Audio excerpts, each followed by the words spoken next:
Cześć, z tej strony Krzysiek, witam na kanale Wąż przy garach. Dzisiaj zapraszam na deser, który idealnie sprawdzi się jako słodki poczęstunek na rodzinnych imprezach. Tym razem na nasze stoły trafi Michałek, czyli ciasto składające się z puszystego biszkoptu kakaowego, gładkiego kremu budyniowego z dodatkiem michałków i lekkiej jak chmurka warstwy bitej śmietany. Jak zawsze zachęcam do zostawienia łapki w górę i subskrypcji. Przy okazji dajcie znać, jakie są Wasze ulubione kremy do ciast. Zapraszam Was na film i biorę się do roboty. Przygotowanie ciasta zaczynam od budyniu, który będzie bazą kremu michałkowego. Do średniego rondelka przelewam około 300 ml mleka. Dodaję do niego 100 g drobnego białego cukru i krótko mieszam do całkowitego połączenia się składników. Zawartość rondelka podgrzewam na średnio niskim ogniu, aż płyn zacznie się lekko gotować.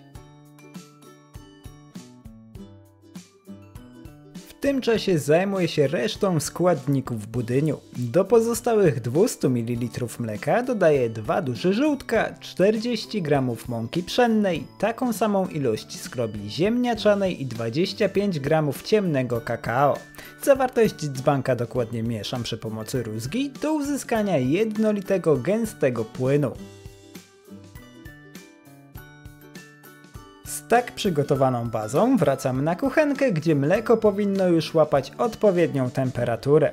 Zmniejszam grzanie pod rondelkiem na niskie i dodaję do niego przygotowaną przed chwilą bazę. Robię to w zasadzie na raz, stale mieszając zawartość rondelka. Dzięki temu całość połączy się bez najmniejszego problemu, a w samym budyniu nie utworzą się nieprzyjemne grudki. Po połączeniu płynów zwiększam grzanie pod rondelkiem na średnie i gotuję budyń przez kilka minut, stale mieszając do uzyskania bardzo gęstej konsystencji.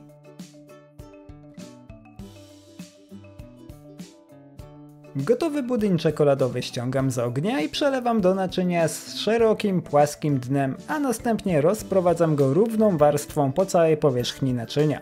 Po rozprowadzeniu budyniu przykrywam jego wierzch folią spożywczą, która zapobiegnie utworzeniu się nieprzyjemnego kożucha. Tak przygotowany budyń odstawiam gdzieś na bok do całkowitego wystudzenia. Baza kremu gotowa, możemy zabierać się za biszkopt. Zaczniemy od składników suchych.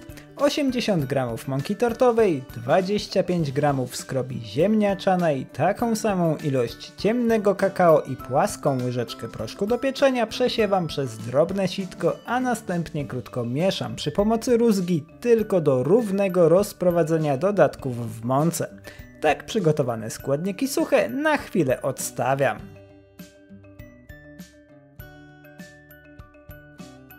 Do osobnej dużej miski wlewam 4 duże białka. Dodaję do nich szczyptę soli i ubijam przy pomocy miksera do chwili, kiedy łopatki zaczną zostawiać na nich wyraźny ślad. Ubijanie polecam zacząć od niskich obrotów i stopniowo zwiększać je wraz ze wzrostem objętości białek.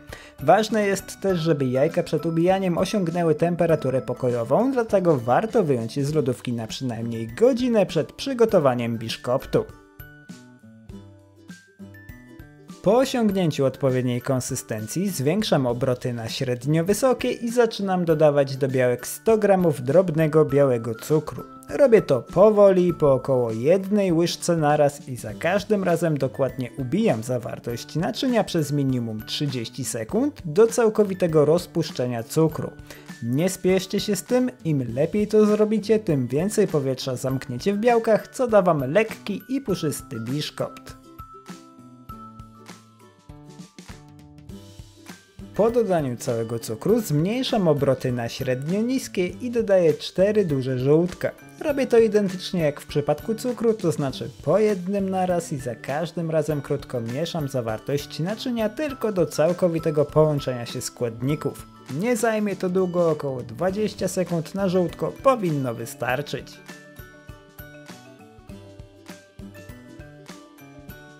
Po dodaniu wszystkich żółtek dodaję do masy 50 g oleju rzepakowego. Olej wlewam wąskim strumieniem, stale mieszając masę na średnio niskich obrotach. Dodając olej w ten sposób nie wybijecie z jajek zbyt wiele powietrza, dzięki czemu masa pozostanie puszysta i lekka. Po wmieszaniu oleju możemy już odłożyć mikser, na tym etapie nie będzie nam już potrzebny. Do tak przygotowanych jajek dodaję składniki suche. Robię to w 2 partiach po kilka łyżek na raz i za każdym razem ostrożnie łączę ze sobą zawartość naczynia przy pomocy silikonowej szpatułki tylko do chwili, kiedy przestaje widzieć suchy proszek. Warto się do tego przyłożyć i zrobić to delikatnie, a przy tym nie przemieszać ciasta. W innym wypadku biszkopt może wyjść ciężki i zbity. Gotowe ciasto biszkoptowe ostrożnie przelewam do blaszki o wymiarach 18 na 28 cm. Spód blachy wyłożyłem wcześniej papierem do pieczenia, a boki pozostawiłem suche i czyste. Dzięki temu biszkopt będzie mógł się do nich przykleić w trakcie pieczenia i nie opadnie podczas studzenia. Ciasto rozprowadzam równą warstwą po całej powierzchni formy i wyrównuję jego wierzch. Forma z tak przygotowanym ciastem trafia do piekarnika rozgrzanego do 170 stopni Celsjusza w funkcji góra-dół na około 30 minut do suchego patyczka. Po tym czasie wyciągam biszkopt z piekarnika i odstawiam w blaszce do całkowitego wystudzenia. Około godzinka, może 2 powinny wystarczyć. Zanim budyń i biszkopt wystygną, możemy przygotować prosty poncz do nasączenia ciasta. Do średniego dzbanka wlewam 100 ml chłodnej, przegotowanej wody i taką samą ilość likieru o smaku orzechów laskowych. Alkohol nie jest wyczuwalny w gotowym cieście, ale jeśli deser mają jeść dzieci, można go zamienić na kawę rozpuszczalną, a nawet i sok z cytryny z dodatkiem cukru. Każda opcja trochę inaczej wpłynie na smak, ale zadziała równie dobrze. Poncz krótko mieszam, a następnie odstawiam do chwili, kiedy będziemy go potrzebować. Kiedy budyń jest już chłodny, zabieram się za przygotowanie kremu. Do miski przekładam 100 g miękkiego masła i ucieram je do uzyskania jasnej, puszystej masy. Masło i budyń powinny być w zbliżonej temperaturze, dlatego polecam wyjąć masło z lodówki najpóźniej w momencie odstawienia budyniu do wystudzenia. Jeśli różnica temperatur pomiędzy produktami będzie duża, krem może się zważyć i wyjść mało apetyczny. Po uzyskaniu odpowiedniej konsystencji oczyszczam ściany miski przy pomocy silikonowej szpatułki. Warto to robić co jakiś czas. Da nam to pewność, że wszystko łączy się ze sobą tak jak powinno. Do tak przygotowanego masła dodaję wystudzony budyń czekoladowy. Robię to partiami po jednej łyżce na raz i za każdym razem łączę całość ze sobą na średnio niskich obrotach miksera, tylko do chwili, kiedy przestaję widzieć grudki budyniu. Nie mieszajcie kremu za długo, bo to też jest prosta droga do rozwarstwienia całości.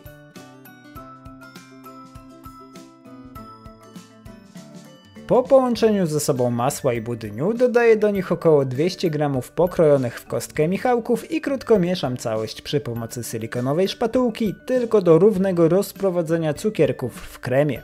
Oczywiście jeśli chcecie, cukierki możecie pokroić o wiele drobniej, to już jest kwestia tylko i wyłącznie waszych preferencji. Gotowy krem odstawiam do lodówki na czas pracy z ciastem.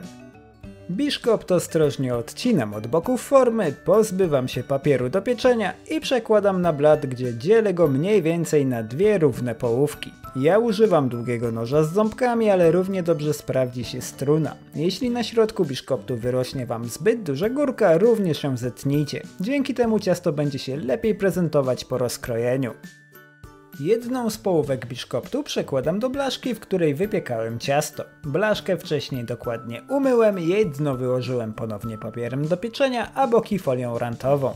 Jeśli nie macie pod ręką folii, użyjcie papieru do pieczenia, sprawdzi się równie dobrze. Na biszkopt wylewam mniej więcej połowę przygotowanego wcześniej ponczu. Zróbcie to tak, żeby równomiernie nasączyć całe ciasto. Poncz nie tylko sprawi, że całość będzie wilgotna, ale również doda fajnego orzechowego posmaku. Na tak przygotowany spód wykładam 200 g w miarę kwaśnej konfitury śliwkowej i rozprowadzam ją równą warstwą po całej powierzchni ciasta. Taki dodatek przyjemnie przełamie słodycz całości.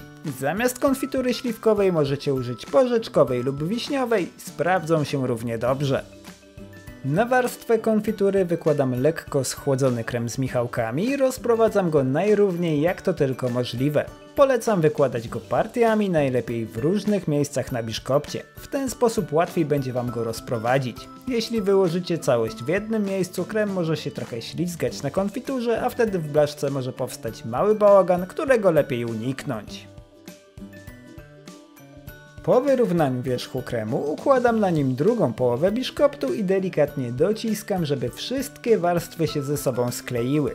Nie przesadzajcie z siłą, bo wtedy możecie zgnieść dolną warstwę biszkoptu i ciasto będzie wyglądać trochę nieproporcjonalnie po rozkrojeniu. Górę ciasta również solidnie nasączam resztą przygotowanego wcześniej ponczu. Nie musicie używać do tego butelki, równie dobrze możecie zrobić to przy pomocy pędzelka, a osoby bardzo cierpliwe nawet i za pomocą zwykłej łyżki. Tak długo jak nasączycie cały blat, każdy sposób będzie dobry. Tak złożone ciasto trafia na chwilę do lodówki, a my zabieramy się za ostatnią warstwę. Do dużej miski wlewam 300 ml zimnej 36% śmietanki. Dodaję do niej 150 g serka mascarpone, 40 g cukru pudru i łyżeczkę pasty waniliowej. Jeśli nie macie pod ręką pasty, możecie podmienić część cukru na taki z wanilią. Zawartość naczynia ubijam na sztywno przy pomocy miksera. Ubijanie polecam zacząć od niskich obrotów i stopniowo zwiększać je wraz z powiększaniem się objętości kremu. W ten sposób łatwiej będzie połączyć ze sobą wszystkie składniki i unikniecie dużej chmury cukru unoszącej się w kuchni. Gotowy krem przekładam na złożone przed chwilą ciasto i rozprowadzam równą warstwą po całej powierzchni. Jak widać, u mnie warstwa śmietany jest dosyć gruba i minimalnie wystaje poza obrys blaszki.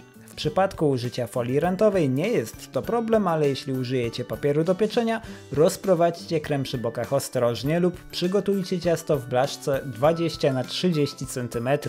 Wyjdzie trochę niższe, ale równie piękne i pyszne. Na tym etapie pozostaje mi już tylko przyozdobić ciasto. U mnie w tej roli sprawdzą się mielone orzechy laskowe, które rozrzucam po powierzchni kremu śmietanowego. Na całe ciasto zużyłem około 60 g orzechów. Tak przygotowane ciasto trafia do lodówki na kilka godzin, a najlepiej na całą noc do całkowitego zestalenia. Następnego dnia nic nie stoi już na przeszkodzie, żeby delektować się kawałkiem tego pysznego ciasta. Niesamowicie delikatny i nasączony do granic możliwości biszkopt smakuje jak Nutella dla dorosłych. Do tego mamy przyjemny, gładki krem o smaku czekoladowym, w którym od czasu do czasu spotykamy kawałki cukierków. Wszystko to wykończone jest lekkim jak chmurka kremem śmietanowym i przyjemnie chrupiącymi orzechami laskowymi. Według mnie jest to ciasto, które idealnie odpłaca się smakiem za wysiłek, jaki trzeba w nie włożyć. Dajcie znać, czy przepis Wam się spodobał, życzę Wam smacznego i do zobaczenia w kolejnym filmie. Cześć!